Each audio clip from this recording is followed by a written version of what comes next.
This session is sponsored by Bandzoogle, made for musicians by musicians. Our next guest speaker is Hilda Labrada Gore, also known as Holistic Hilda. Hilda's purpose is to have you live your best life 100% at any age and stage. She's an integrative nutritional health coach and fitness professional certified by the Institute for Integrative Nutrition and the American Council on Exercise. She also has a top podcast called Wise Traditions, and today she's here with us to share her top tips for hosting a show that includes how to build a rapport with your guest and why it matters, the importance of a draft list of questions and when to depart from it, how to avoid being steamrolled by a talkative guest, what to do to make your show shareable, and the most important thing to keep in mind for your show to succeed. So it sounds like she has a lot to cover with us today. So let's have Hilda join us now. Hilda, thank you so much for being here. I'm so stoked because, I've seen your work before and I just said, oh my gosh, I had to get you on the summit so that you could share this amazing information you have for our jammers, because a lot of them, I think, are new to podcasting. So it really is a beast of its own, and there's so many things that are involved in it. And I don't want to even talk anymore because I just know you have so much to cover, and I want to give you all the time that you need so that you can share that amazing presentation for our group. So if it's good with you, yes, I'd love to get you started. Sure. I'm excited. Thank you so much, Marie. This is going to be amazing. You guys, if you are just starting, do not worry because we've all started somewhere. Do you know what I mean? So I'm going to click on share screen, my desktop, and then you will get to see the PowerPoint slideshow I've prepared for you. Yeah, I'm really, really excited. So my name is Hilda Labrada Gore. I'm the host and producer of the Wise Traditions podcast. And I didn't know how to podcast when I started. And here I am talking about how to be the host of the most. So anything is possible. And I think that's the first thing I'm going to tell you is you have to have a positive mindset. You can't go into this thinking, oh, I don't really know what I'm doing. I'm no Joe Rogan. No, you're not Joe Rogan. You're exactly who you need to be to communicate your message, whether it's entertainment or information, some combination there. You have something special to bring to this world, and podcasting is a fantastic medium for it. So I'm going to talk to you in particular how to be a good host. And I know you've seen Marie, so you know she's got what it takes too, but you don't have to be another Marie. You don't have to be another me. You can be you and do amazing things. So the first thing I'm going to encourage you to do is to build a rapport with your guest. And this zebra was not very talkative, so it was a challenge. I'm being silly. But the point I'm trying to make is you really want to relax people's nerves. Trust me, no matter how well-known your guest is, they're going to come on just slightly nervous. So you have to figure out how to help them relax. Marie did this with me just a moment ago, just saying how she was really excited about my information. And that made me feel like, okay, I can do this. I can bring what I have.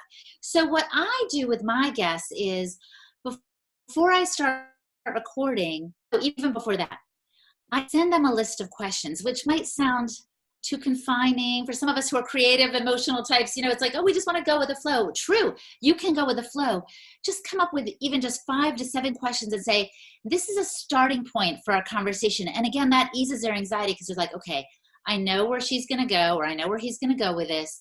So I can just kind of prepare for that. And then when you get into it and you start talking, they will relax along the way. But just knowing those questions are there helps so much. So even if I don't even know what I'm going to talk to the guest about, even if I haven't read their book or don't know that much about them, I can look at the table of contents. You don't have to spend hours on end to do this, but do what you can to make them feel comfortable ahead of time.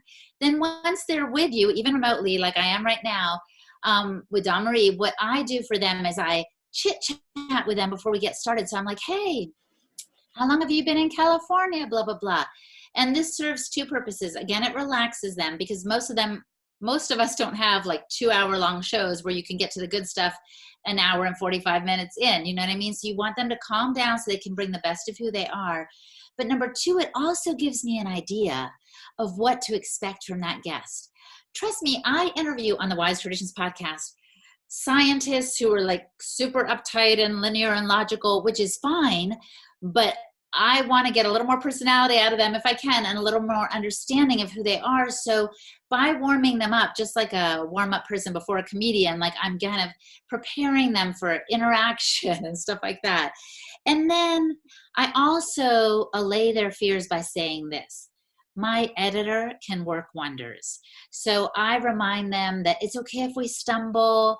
And sometimes, honestly, I stumble right out of the gate. And in a way, I feel like this is good because it shows them we can edit stuff out. I tell them, if I misspeak or you misspeak, if I want to reframe a question, we can do that. We'll just take it out later. And again, they're like, okay, phew. I'm the only one actually that usually has to do that, because I'll say, oh, wait, I don't like how I asked that question. Let me ask it again. And I think, again, it reminds them, okay, this is cool. It's not like live. There's nothing to worry about. So those are 3 things that I do that really build rapport.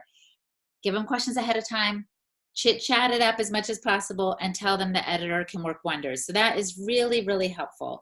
And I also want to tell you some simple words to draw them out. I say it's 3 little words. It's not I love you, although that might draw them out. I don't know. But I usually just say, tell me more. So if you feel like, oh my gosh, what am I going to ask them next while they're talking? And I've had that feeling too. Just think about going a little bit deeper. Because chances are, if they're speakers or experts on any subject, they're used to kind of saying the usual thing. They'll just kind of roll with it. Like I tell people, oh, I was born with a hole in my heart, a very dramatic story. But I can just kind of, as they say in Spanish, I can just do it from los dientes para fuera, unless someone gets me to dive deeper. How did that feel, Hilda, the night before the surgery? You were alone in the hospital room, and I could be like, oh my gosh, it was so scary. And they get me to open up in a new way, because they just said, tell me more about that, and then I can elaborate. So 3 little words, tell me more, is great. And then you don't have to worry about the next question, and you can look at it. But just be curious. I would also say be very curious. Listen, give them your full attention. Even right now, some of you might be on your phones or doing a little email on the side. If you would do me the favor of giving me your full attention, you are going to walk away with more. And as the host, when you give your guest your full attention, you are able to extract more for your audience. The next tip I have for you is avoid being steamrolled. And this is when you have the opposite problem. You're not trying to draw stuff out of the guest. The guest is like a fire hydrant, spewing everywhere. And you're like, oh my gosh, I just asked them one question and we're 20 minutes in. Trust me, it has happened to me too. So on the one hand, this is a good thing. They've got a lot to say. But on the other hand, the procasters, the NPR, the Gimlet, the WNYC people say, you have to have a back and forth to hold your listeners' attention. So here's what I do to try to avoid being steamrolled. Number 1, I tell them before we get started, hey, this is a casual conversation, a back and forth. I might even tell them that 1-minute thing, what the procasters do. It's still, you still can't stop this sometimes. I feel like the hitch guy, can't stop this, can't stop this. You cannot stop a steamroll sometimes. So sometimes while we're rolling, I'll say, hey, let me interject right here. Because sometimes I've forgotten to tell them that it needs to be back and forth, but sometimes I'm just reminding them again, because we really need to make this more of a back and forth to keep the listener engaged. And then the third thing is, and this is a last resort, well, sometimes you just got to let it fly, because it's very hard. I had this with an Australian guy who's amazing that I interviewed this past week. He just really would hardly stop. So you can interrupt and edit that out later. I probably should have done more of it with this guy. But then I was actually listening and I thought, you know what? What this guy is saying is good. So don't overlook the fact that you're the host and not the guest. And this is important, you guys, because I've listened to a lot of podcasts where I feel like it's a topping competition, where the guest will say something and the host is like, oh, yes, I know all about mitochondria because I did a retreat with Jack Cruz. Well, that's fine. But your audience, I'm sure they like you, actually. And a lot of times they come for the content and stay. They want to hear from you, but don't make like you're competing with the guest. Let the guest shine. And when you do that, which I think I did with this Australian guy, I do have a little listening team that I run it by, so I'm waiting to see what they think. But when you let the guest shine, that serves your audience as well. So again, the 3 things are: warn them ahead of time that it needs to be back and forth. 2, interrupt as needed.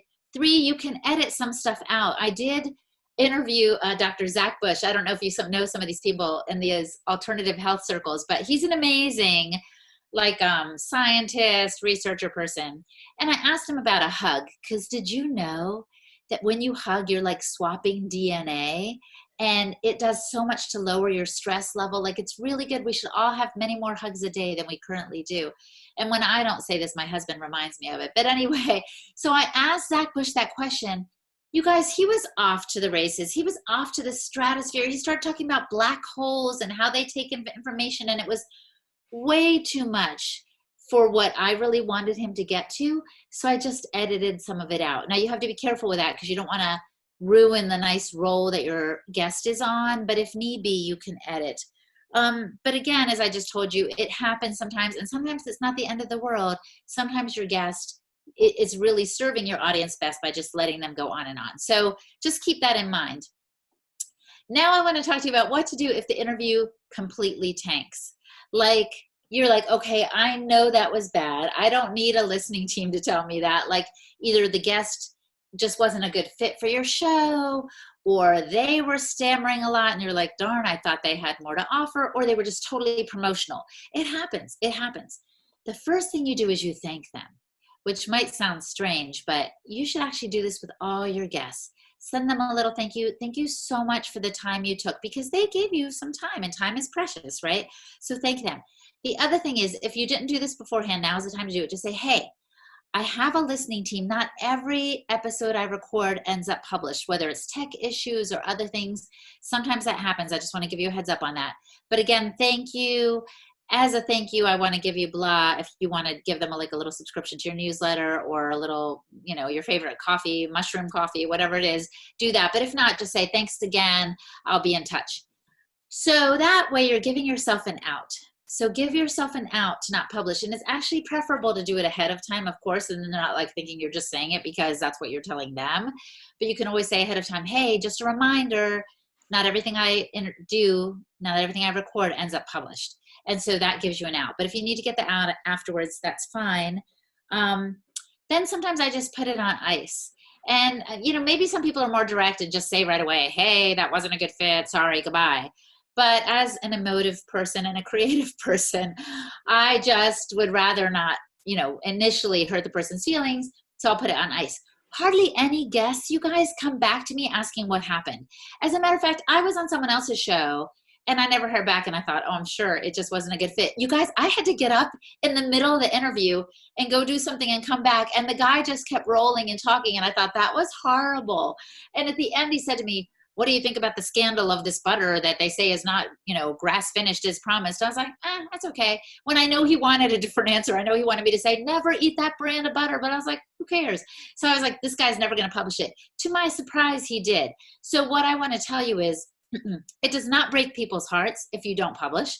Like, I knew myself it wasn't a good fit. So if you do need to be so bold and tell a person, you know what, it just wasn't a good fit, I'm sorry, they might come back at you and ask why. Which one guest did with me one time. And I said to her, oh my gosh, you guys, I can't even believe I'm telling you this, but at least I'm not telling you the guest name. I said, actually, I felt like you were overcoached. I felt like you were told to tell the story a certain way, and it just came across not genuine. So I had to tell her, because that's really what happened. And she's like, oh my gosh, thank you for telling me that. So maybe even if she's never on my show again, which I don't think she will be, she at least knows that I thought she was overcoached and can improve the next time. So maybe it's a gift to tell the person, frankly, this is why it didn't feel right to me. But again, there are other things you can do. You can thank them. You can tell them not everything ends up published, and give yourself an out so that they don't feel bad. But if need be, yes, be very direct. And it's not the end of the world. They will move on. You're not breaking their heart. You didn't break an engagement. You know what I mean? So don't worry about it. Oh, and then here I'm saying, why is hosting like Dancing with the Stars? This is why. Because you need to lead. As I said at the top, you need to lead boldly. I have a friend. Oh, I love her so much. And I coached her in podcasting, but she could not stop the apology train. I don't know if you've ever been with someone like that who's like, oh, I'm sorry. I'm not ready. I'm sorry about that. And, oh, my voice is a little hoarse. No, get off the apology train. And I think this is a problem with women especially, okay? Don't apologize. As a matter of fact, they're thrilled to be on your show. I will often, and this is not a manipulative play, I'm just Latina, so I run late. I will often email the guest and say, give me another 5 to 7 minutes. I'm still putting things together. I'm not sure I even apologize because they're happy to wait 5 minutes so I can get my stuff together. And it's not the end of the world. So don't get on the apology train. I don't know if you've ever danced with someone stepping on your toes. That's painful. But they just need to go for it and spin you, and you'll have more fun than if they're saying, I'm sorry, every other word, even if they do step on your toes occasionally. So host your show boldly, and your guests will follow. And this is actually a good word for me too. When next time I'm getting steamrolled, I'm just say, hey, just a reminder, this is not how we roll on this show. And I think sometimes guests, giving you more and more good content, and might not be the case. And the other thing is, I think they sometimes get confused about the length. So you might just say, hey, just a reminder, this is a shorter show, so we need to go back and forth. So yes, host boldly. And I'm telling myself that as well. Be confident and have fun. And how to make the show shareable. Oh, this is important too. When I started podcasting, I thought, I'm just going to make this great product and everybody's going to listen. And then I realized that's not the case, even though in my situation, what I did, you guys, and I'm telling you this in case you want to try it, I approached a group I admired. It was an ancestral health group, kind of paleo-like. And I said, you guys are amazing. You already have like 11,000 members. You should have a podcast. To my surprise, they said yes. So this is part of the bold dancing thing. I don't know why. I never had a microphone before. I'd never had a podcast before, but they said yes. So they said yes.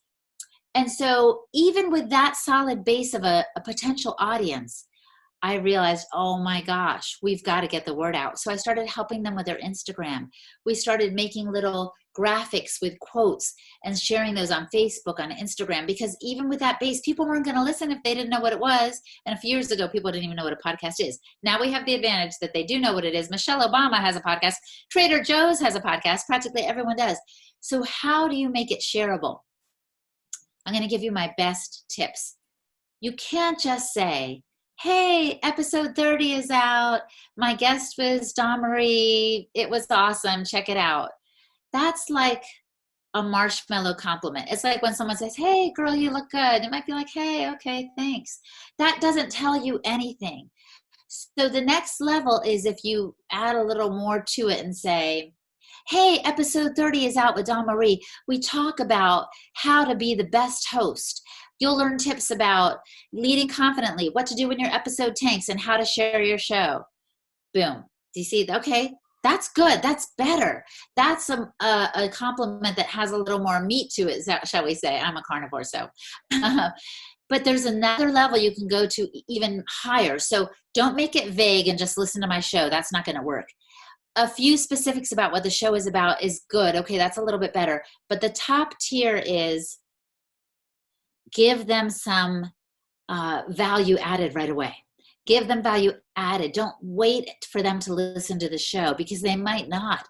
So right away, tell them, hey, did you know that when you're going to interview a guest, if it's a podcast show, the best thing you can do is do chit chat ahead of time, remind them it has to be a back and forth, interrupt as needed, and edit like crazy to make your show go viral or whatever.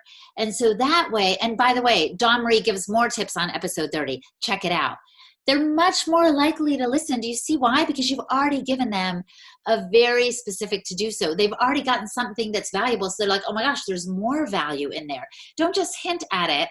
And it reminds me of like when you go to Costco, or we used to go, and they'd give you samples, like, how good that tastes. They give it away for free because they know you're going to come back and you're going to probably buy that product. Same principle holds here. So don't be vague. Don't just do a teaser. I mean, you can, but it's even better when you give value added. And that's going to make your show more shareable because people are going to actually listen and then share the show. I want to tell you my philosophy for life and for podcasting. It started out as kind of I think it was some campaign a church was putting on a while ago, kind of like saying, God first, others second, and myself third. And I thought, you know what? This works for podcasting too. I am third. My listener is number one. I really want to serve them. If you're just in it for you to hear your voice and get accolades, well, you might be better off, learning to skydive or something, because honestly, it's not that rewarding in that sense. But if you put your listener first, you will find it so rewarding, because suddenly they're saying to you, oh my gosh, you're the first thing I did today that really made me laugh. I was having a rough day until I listened to your show. Or they'll say, I was discouraged. My family isn't wanting to eat the way I want them to eat. And when you talked about how hard it was for you at first to introduce them to real food, that really resonated with me. So genuinely put your listener first, and it will help your show be successful, because it's not just a one-way street, it's a two-way street. The second thing is, put your listener first, your guest as number two. Because when you let them shine, like I said earlier, don't compete with them, make them feel comfortable, draw out the best from them. That's going to serve your listeners. So you see how well that works? Put yourself third. What happens is, you guys, in a crazy mixed up way in this world, when you put yourself third, it ingratiates you to others so that your audience loves you because they know you're not trying to put yourself first. I think of a party where you might walk in and see someone talking and everyone's around them and you think, oh, that person's so popular. That person has drawn people to themselves because they're talking, but they are probably not the most popular person at the party. The most popular person is the one who goes to the host and says, thank you. Here's a little plant I brought you as a thank you gift. Or that goes up to Charlie and says, tell me about this buffalo dip you made. It's amazing. That person, even though no one's around them at that party, when they leave, everyone's talking about like, hey, did you see him? Did you see her? She was so nice. We're going to invite her to the next one. Do you see what I mean? It's kind of a how to win friends and influence people. I think the guy, Dale Carnegie, who wrote that book, was talking about it from a networking perspective back in the 50s or 60s or whenever he wrote it. But it actually is a wonderful way to live. And its show has had like millions of downloads. And it's nothing more than me and a microphone asking questions of a guest. And it's just done remarkably well. And I think it's a tribute to, again, having that mindset of listener first, guest second, myself third. So hit me up at holistichilda.com. Ask me to do a free 10-minute consult with you, whether you want help with naming your show or how to get to the next level. This is what I do. And I also do podcast coaching.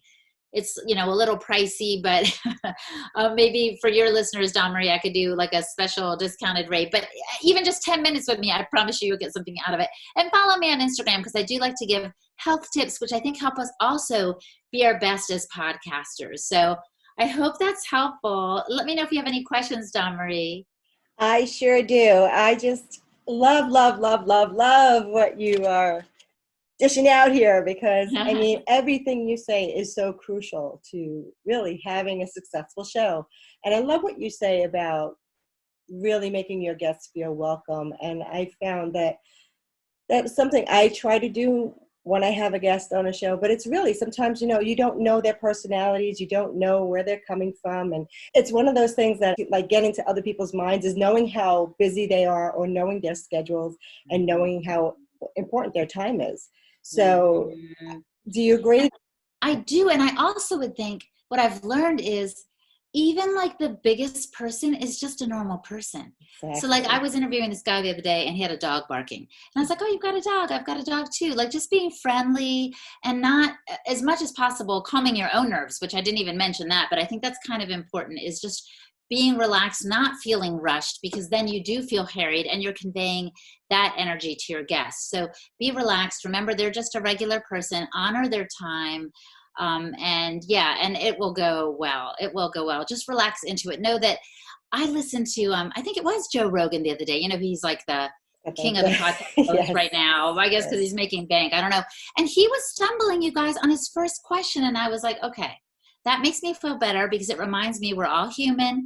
And it probably made his guests feel better. And it's no big deal. People love him for who he is. You know what I mean? So just be yourself and, ratchet down those nerves, do some deep breathing or whatever you have to do before you get rolling, so that you can bring your best self and you will bring the best out of your guests too. And I really, really love what you say about having your list of questions, because I have a rapid fire portion of my podcast. And I remember just trying to get to know somebody a little bit more intimately, so I could get a little bit more personal and see, how do they really love to live their lives? And I found that was really helpful. Kind of dig a little bit deeper, off the surface, so that you could just kind of get some interesting answers. And I love the feedback that you get from it, because I find that I never knew that about you. I didn't know that. So people out there who are looking to start a podcast, really think about who you are serving. And if you're going to have guests on your show, to really get to look them up and get a little bit more information about them so that you can just ask them some interesting questions about their lives, because people do love to talk about themselves. So. And if they're experts, I feel like they might be on a circuit, like promoting their book. So people are always like, why did you write the book? Say they're trite answers. And so what you're saying, Domri, is so critical. Like, find out a little bit more. I have to be honest, I'm a little Larry King-like in that I don't do tons of homework. My time's limited too, so I don't spend tons of time looking at all the other interviews and all the other questions asked.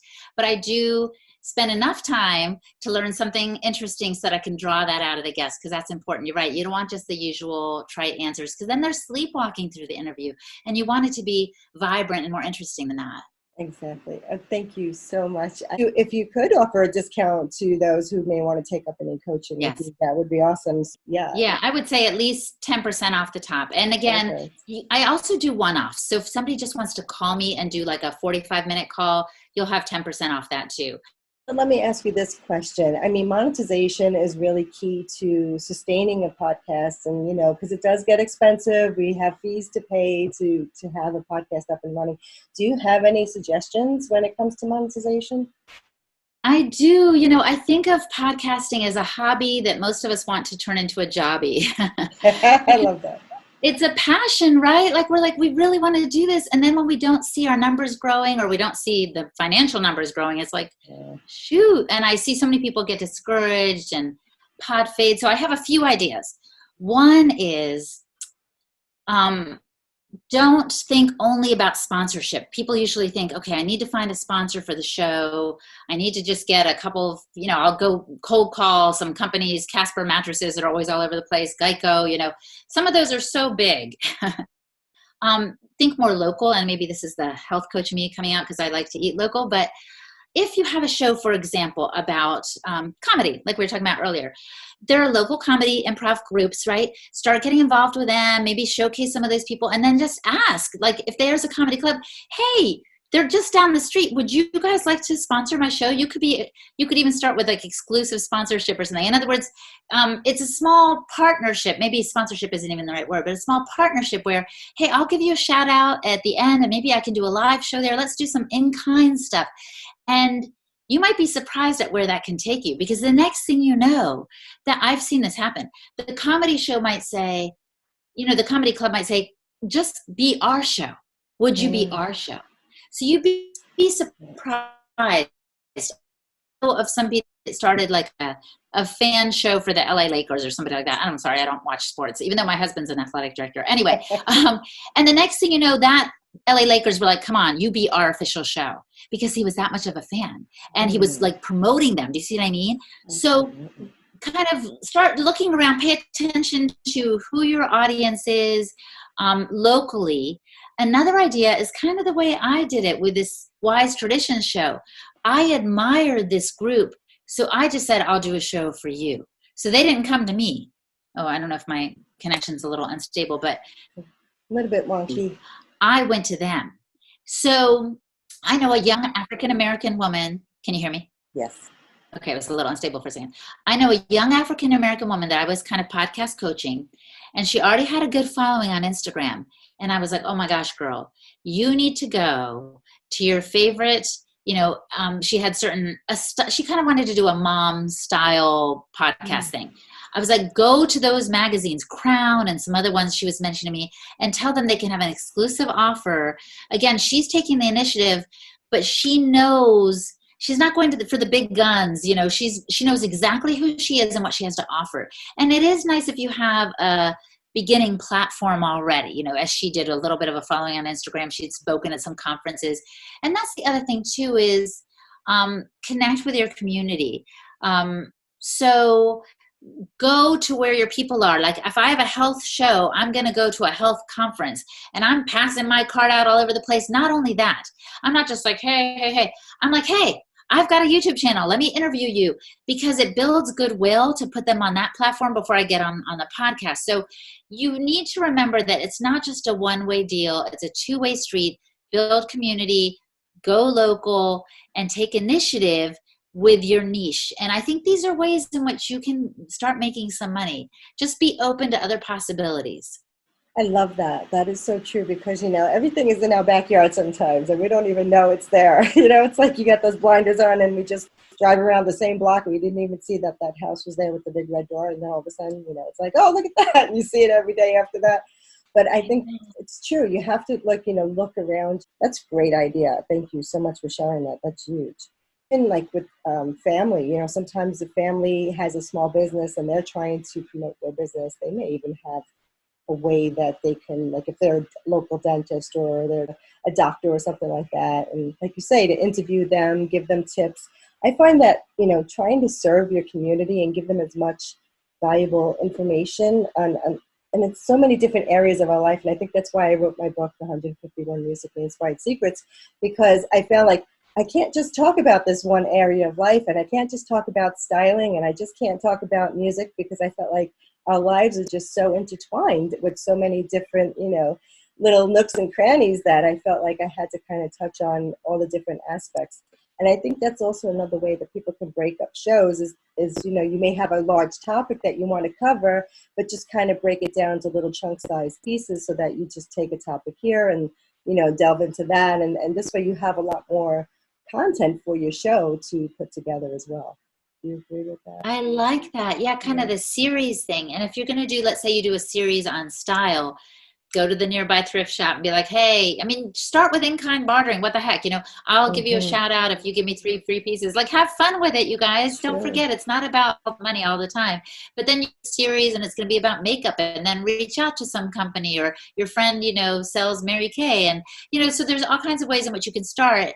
And yeah, it might not be big bucks at first, but you're going to be, like you said, serving community and building goodwill, and one thing will lead to the next. And some people call it kind of, there's a thing called skill stacking where you're a podcaster and then you're also this and that. It's kind of stacking goodwill, stacking all these things will lead to the right fortune to come your way. Yeah, and I just say don't give up because you just don't know when that next breakthrough is going to happen. And I find that, I think, I was doing some research on some different podcasts that I was looking at, and they don't exist anymore. And they were kind of big at the time. So I thought, well, I wonder what made them drop off, So staying with it, I think, I think people start, maybe they just get a little frustrated that they're not seeing the numbers that they want or they're not getting the money that they thought they were going to get. And it is work. I'm not sugarcoated here. It definitely takes work. And I think if you have a budget and you can hire out, I always say that's another beautiful thing that you can do that. And I think I just froze up. There we go. I'm getting a bad connection now. I know we have a storm going on outside, so. Take advantage of your audience. Let's say you just have 50 people. When I say take advantage of them, I don't mean aprovecharte, which means hoodwink them. I mean, pick their brain and say, hey, you guys, what can I do to monetize this? Do you have any ideas? Because they might have ideas for merch. Like why don't you sell a mug with your, the phrase you always say at the end, and, or they might have ideas for sponsoring you through Patreon. Who knows? So there are people around you that are pulling for you. As you were saying, like, we don't realize what's in our own backyard. So your audience is one of them. They might be really disappointed if you stop, but you might say, hey, I'm getting tired. I was thinking about closing down, and just see what they say. Poll them. And by the way, this is actually a marketing technique. I don't know if you've heard this, where people will give several pictures and say, which should be my book cover? They might full well know what their book cover is going to be, or which should be my podcast art. They might very well know which one they want to pick, but it engages the audience. And so people might be scrolling by, oh yeah, I already listened to those episodes. But when you ask for their help, they're going to feel compelled to engage with you. And there might be someone that has a nugget just for you that's going to help you get over that hump. And it could be that you have to do seasons. That's okay too. That's not pod fading. It's saying, I'm done right now. I'm going to take a break for the summer. I'm going to come back in the fall. That's perfectly fine. But who knows? I bet somebody in your audience already has ideas for you. Oh, that's a great one. I love that. Thank you. I just hope that, all of us out there as podcasters, that we really stay strong and stay bonded together. And that's why I love Chris's and Katie's podcast so much, because they really give you that community to lean on and to grow with, and you all help each other. And it's such an amazing group of people. And I've learned so much from them. And it's just, everyone that goes there. It's just one amazing person over the other. It's just, I can't. I just, I got the goosebumps right now. I know, you're so right. Networking in the hallway, you meet someone, they give you a nugget, you're like, okay, I'm so good, I can go home right now. It's not just the ideas, it's the connection, like you're saying. I love podcasters. I think it's an amazing medium. It's kind of the democratization of information. Like, we don't have to just get our news from CNN or this person. Like, you know, we can all put out whatever we want, and it's phenomenal. So I'm grateful for what you're doing, Dawn-Marie, and for inviting me to be on your show. I really feel privileged. I can't wait to meet you at Chris's Podfest if you're going to be there in March next year. Absolutely. I wouldn't miss it for the world. Definitely. Were you at the one this year?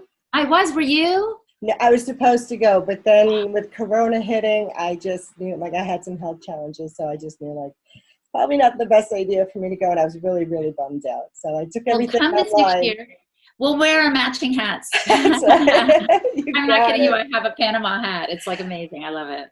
But yes, I'll look for you with the hat for sure. Love it. But thank you again for being here. I really appreciate it. And I appreciate you. Thank you very much for being here. I hope to see you in a few months. Yes, same girl. Stay connected. And everybody, let's stay connected. Let's follow each other on Instagram and make more of this community because I love it so much. All the best, my friends. Dawn-Marie. Thank you.